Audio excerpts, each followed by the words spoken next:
नरेंद्र मोदी कहते हैं कि उनका हृदय पीड़ा से भरा हुआ है। नरेंद्र मोदी जी, देश आपकी पीड़ा का अचार नहीं डालेगा।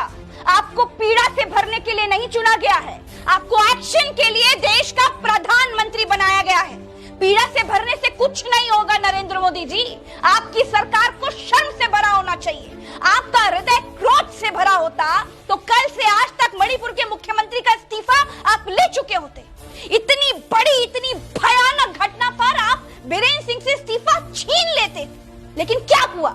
आपने कुछ नहीं किया, आप बस अपील कर रहे हैं। आपने अब तक बीरेन्द्र सिंह का इस्तीफा तक तो लिया नहीं। अगर आपने पहले मणिपुर का मां बोला होता प्रधानमंत्री जी, तो आज मणिपुर की ये हालत नहीं होती। अगर आपने पहले मणिपुर का मां बोला होता तो इतिहास की सबसे घृणित, घिनौनी, इतिहास की सबसे भयानक, विभत्स घटना नहीं हुई होती।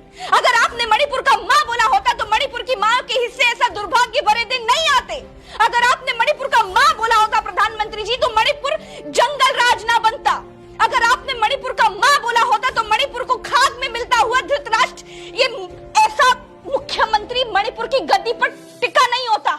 अगर आपने मणिपुर का मां बोल दिया होता प्रधानमंत्री जी, इतना साहस दिखाया होता तो बेटियों को अपनी योनि और स्तन बचाते हुए भागना नहीं पड़ता। लेकिन आपने अपने अहंकार में, घमंड में मणिपुर का मां तक नहीं बोला। आपने अपने गुमान में मणिपुर को जलने दिया।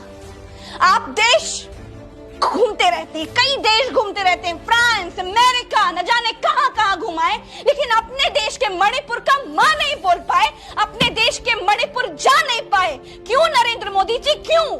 मैं आपसे पूछती हूं, आपकी नाकामी, आपके अहंकार, आपकी अनदेखी की वजह से मणिपुर और मणिपुर की बेटियों की ये हालत हुई है प्रधानमंत्री जी।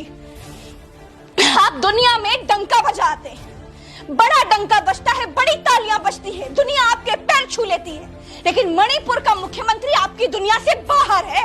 आप फोन करके दो देशों का युद्ध रुकवा लेते हैं ना।